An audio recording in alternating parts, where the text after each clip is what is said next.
Hello ladies and gentlemen. അല്ല എൻ്റെ കണ്ണാടി അതുകൊട്ടെ. അപ്പോൾ എല്ലാവർക്കും അറിയാലോ, ഇലക്ഷനാണ് വരുന്നത്. ഞാൻ ജയിക്കുവാണെങ്കിൽ ഇവിടെ വികസനം കൊണ്ടുവരും എന്നൊന്നും ഞാൻ പറയുന്നില്ല.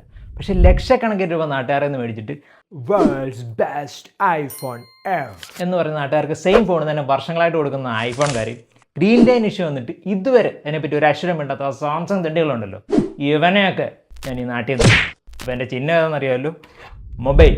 ഇതിൽ ലൈറ്റ് കത്തൂല. അപ്പോൾ ഞാൻ പോകുന്നുണ്ടേ. Guys, it's me ഗോക്ക്. ഇലക്ഷനെ പറ്റി ഞാൻ വിശദമായിട്ട് ഞാൻ പറയാം. പക്ഷേ അതിനു മുമ്പ് എനിക്ക് പറയാനുള്ളത് എനിക്കെതിരെ മത്സരിക്കുന്ന സ്ഥാനാർത്ഥികളെ പറ്റിയാണ്. മലങ്കൾട്ട്, വെറും മലങ്കൾട്ട് സ്ഥാനാർത്ഥികൾ. അയ്യേ, ഇങ്ങനെയൊക്കെയുള്ളവരെയാണ് സ്ഥാനാർത്ഥിയാകേണ്ടത്. അതിനൊരു മിനിമം ഒരു ക്വാളിഫിക്കേഷൻ വേണ്ട, മിനിമം ഒരു സ്റ്റാൻഡേർഡ് വേണ്ട. ചുമ്മാ അഴിമതി കാണിക്കുന്നവരെയൊക്കെ പിടിച്ചിട്ടാണോ സ്ഥാനാർത്ഥിയാക്കുന്നത്? മോശം, വളരെ മോശം. ഹലോ ഗായ്സ്, ഇലക്ഷൻ സ്പെഷ്യൽ ഒരു വ്ളോഗിലേക്ക് സ്വാഗതം. ഞാനാണെങ്കിൽ റെഡിയായി. വോട്ട് ചോദിക്കലാണ് ഇന്നത്തെ നമ്മുടെ പ്രധാന പരിപാടി. വർഷ അപ്പുറത്ത് റെഡി ആയിക്കൊണ്ടിരിക്കുകയാണ്. ഞാനും വർഷങ്ങളാണ് വീടുകളിലെല്ലാം പോകുന്നത്. ആദ്യം പോകുന്നത് നമ്മുടെ മഞ്ജു ചേച്ചിയുടെ വീട്ടിലാണ്. മഞ്ജു ചേച്ചിക്ക് പക്ഷേ ഇവിടെ വോട്ടില്ല എന്നാണ് പറയുന്നത്. കുഴപ്പമില്ല, എനിക്ക് വേണ്ടി ചേച്ചി കള്ളയോട്ട് വരെ ചെയ്യും. ആദ്യം ഒന്ന് അവിടെ വരെ പോകണം. അമ്മയാണ് അപ്പുറത്ത് എൻ്റെ ഫേവറേറ്റ് അഗസ്തിപ്പൂത്തോരൻ ഉണ്ടാക്കുന്നുണ്ട്. ആദ്യം അതൊന്ന് കഴിക്കണം, എന്നിട്ട് വേണം പോകാൻ. അതിനൊക്കെ മുമ്പ് നമുക്ക് മുരുകനെ കാണണം. മുരുകനാണല്ലോ എല്ലാം. മുരുകൻ കോവിലൊന്ന് പോകണം, മുരുകനെ ഒന്ന് കാണണം, എന്നിട്ട് വേണം എല്ലാം തുടങ്ങാൻ. അപ്പോൾ ഡെയർ ടു ഡ്രീം ഗൈസ്. എല്ലാവരും എനിക്ക് വേണ്ടി പ്രാർത്ഥിക്കണം. ഈ ഇലക്ഷനിൽ ഞാൻ മത്സരിക്കുന്ന ചിഹ്നം ഏതാണെന്നറിയാമോ? മാർക്കറ്റ് പ്രൈസ് 650 രൂപ വിലയുള്ള ഈ ഒരു വാച്ചാണ്. ഈ വാച്ച് ഇപ്പോൾ ഡിസ്കണ്ടിന്യൂഡ് ആണ്. ഇപ്പം ഇലക്ഷൻ്റെ ടൈം ആണല്ലോ. അതിനകത്ത് ഏറ്റവും എടുത്ത് പറയേണ്ടത് അശ്വന്ത് ഗോക്കിൻ്റെ ഒരു വീഡിയോ ആണ്. ഇപ്പം അതാണല്ലോ ഇപ്പോൾ എല്ലാവരുടെയും ചർച്ചാ വിഷയം. ഞാൻ ആദ്യം അതിവിടെ ഒന്ന് പ്ലേ ചെയ്യാം. നിങ്ങൾ ആദ്യം ഒന്ന് കാണുക, എന്നിട്ട് എൻ്റെ അഭിപ്രായം ഞാൻ പറയാം. എനിക്കെതിരെ മത്സരിക്കുന്ന സ്ഥാനാർത്ഥികളെ പറ്റിയാണ്. മലങ്കൾട്ട്, വെറും മലങ്കൾട്ട് സ്ഥാനാർത്ഥികൾ. അയ്യേ, ഇങ്ങനെയൊക്കെയുള്ളവരെയാണ് സ്ഥാനാർത്ഥിയാകേണ്ടത്. അതിനൊരു മിനിമം ഒരു ക്വാളിഫിക്കേഷൻ വേണ്ട, മിനിമം ഒരു സ്റ്റാൻഡേർഡ് വേണ്ട. ചുമ്മാ അഴിമതി കാണിക്കുന്നവരെയൊക്കെ പിടിച്ചിട്ടാണോ സ്ഥാനാർത്ഥിയാക്കുന്നത്?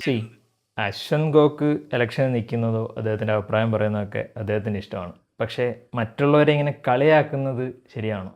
മലങ്കൾട്ട് എന്നൊക്കെയുള്ള വാക്കൊരു സ്ഥാനാർത്ഥിയെ വിളിക്കുക എന്ന് പറയുന്നത് അത് മോശമല്ലേ? എനിക്കത് ശരിയായിട്ട് തോന്നിയില്ല. ഞാനത് അദ്ദേഹത്തെ വിളിച്ച് പറയുകയും ചെയ്തു. എന്നാലും ഞാനിത് സാധനം കണ്ടപ്പോൾ നിങ്ങളെയും കൂടെ വിളിച്ച് കാണിക്കണമല്ലോ.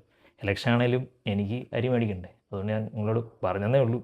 അപ്പം ഞാനും ഇലക്ഷൻ നിൽക്കുന്നുണ്ട്, അറിയാമല്ലോ. അപ്പം എൻ്റെ ചിഹ്നം ഏതാണെന്നറിയാമല്ലോ, കാറിലിരിക്കുന്ന കുട്ടി. നമസ്കാരം ഗൈസ്, ഞാൻ ഈ ഒരു ഇലക്ഷൻ മത്സരിക്കുന്ന കാര്യം നിങ്ങൾക്ക് എല്ലാവർക്കും അറിയാമല്ലോ. ട്രാവൽ ബാഗ് ഏന്തിയ വ്ളോഗർ, അതാണ് എൻ്റെ ചിഹ്നം എന്ന് പറയുന്നത്. ആ ഒരു ചിഹ്നത്തിലാണ് ഞാൻ മത്സരിക്കുന്നത്. അതിന് മുമ്പ് എനിക്ക് നിങ്ങളോട് ചോദിക്കാനുള്ളത് കേരളത്തിലെ ആദ്യത്തെ അസംബ്ലി ഇലക്ഷനെ പറ്റിയാണ്.